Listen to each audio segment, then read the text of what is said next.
The world watched in horror. On that fateful day, the unthinkable unfolded before our eyes. The sense of disbelief was palpable as people struggled to comprehend the magnitude of the tragedy.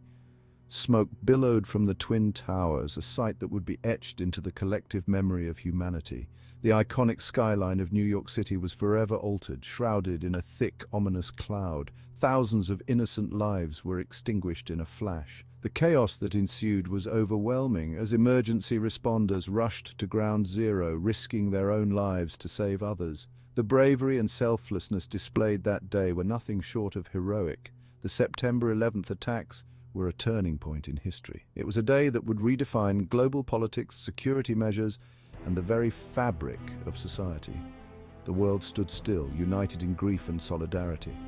They thrust the name Osama bin Laden into the global consciousness. Overnight, he became the face of terror, a symbol of the new and terrifying threat that loomed over the world. A new era of fear had begun. The sense of security that many had taken for granted was shattered, replaced by an ever-present anxiety. Public places, once bustling with life, now seemed fraught with danger. The world grappled with the reality of global terrorism. Protests erupted.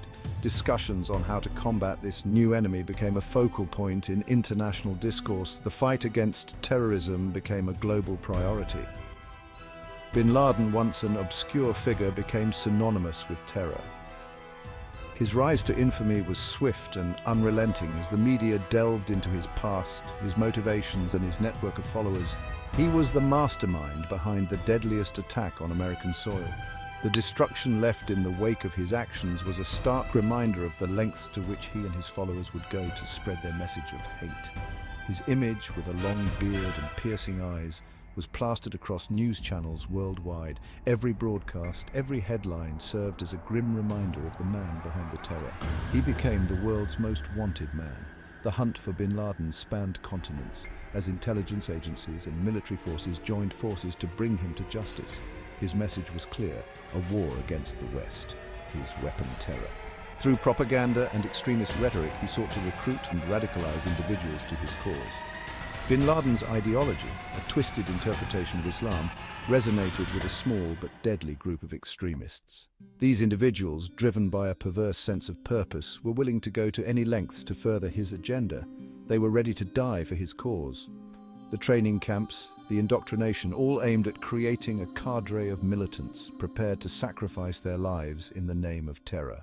The world would never be the same. The loss was immeasurable, the grief profound. Memorials sprang up as people sought to honor the victims and make sense of the senseless.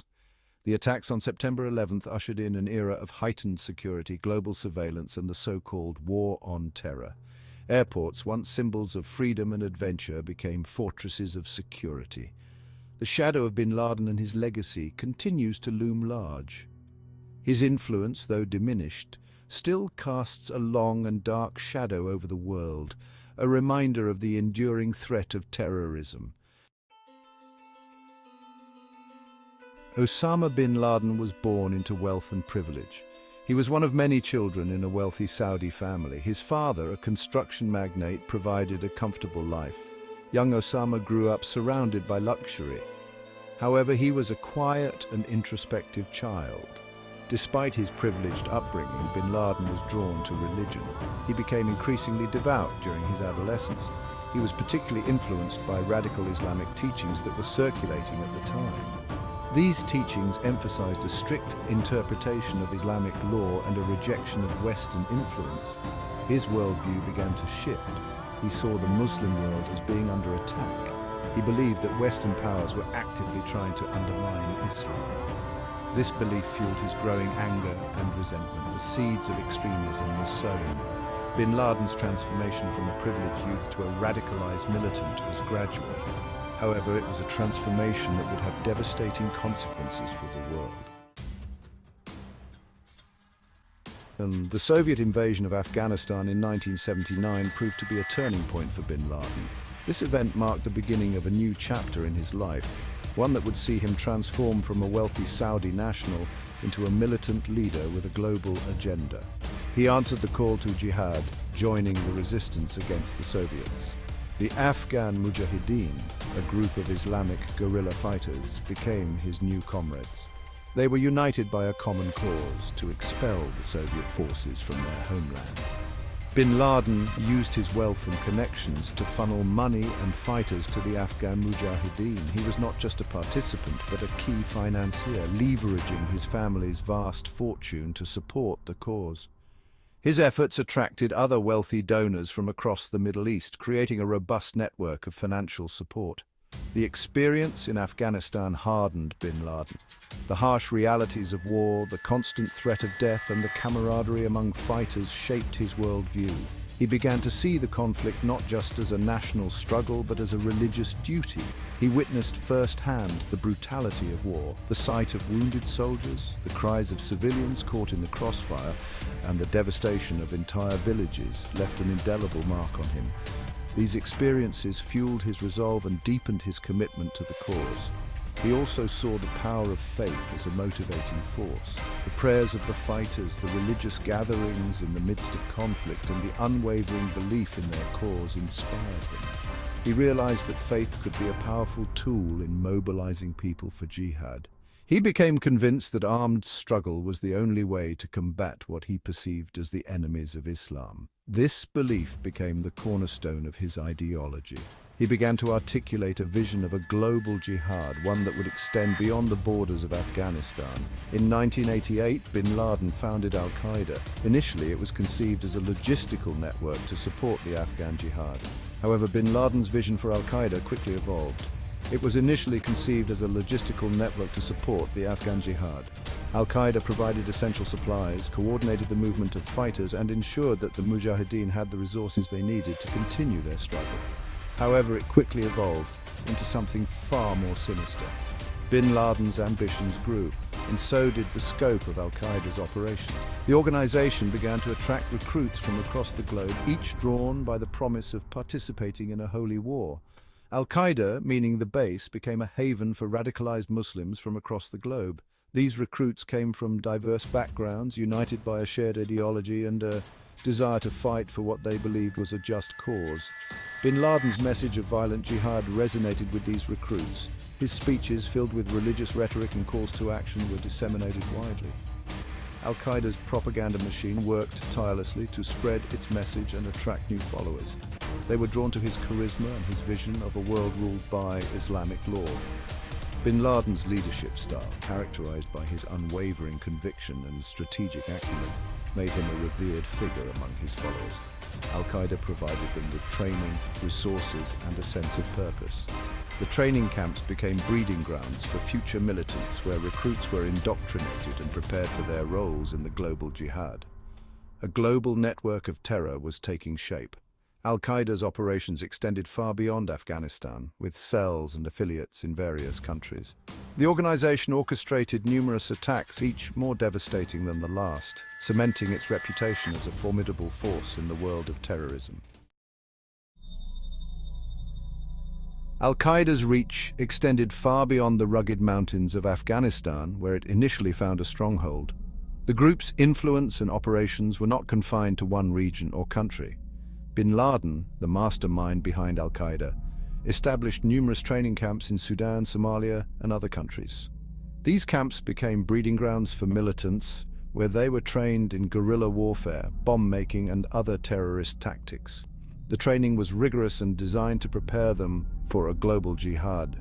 Bin Laden also forged strategic alliances with other militant groups, significantly expanding his network of influence. These alliances were crucial in creating a vast and interconnected web of terror that spanned continents.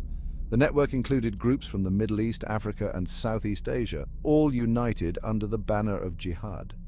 Utilizing modern technology, bin Laden and his followers were able to spread their message of hate and violence far and wide.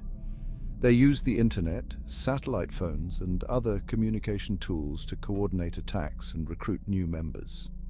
This technological prowess allowed them to operate with a level of sophistication that was previously unseen in terrorist organizations. Al-Qaeda's propaganda videos featuring bin Laden's fiery and impassioned speeches were circulated widely on the internet. These videos were designed to inspire and radicalize individuals, calling them to join the cause and fight against the perceived enemies of Islam. The propaganda was highly effective, reaching disaffected youth and those susceptible to extremist ideologies. These videos called for attacks on Western targets, inciting violence and radicalizing a new generation of terrorists. Al-Qaeda's tactics were evolving, becoming more sophisticated and deadly.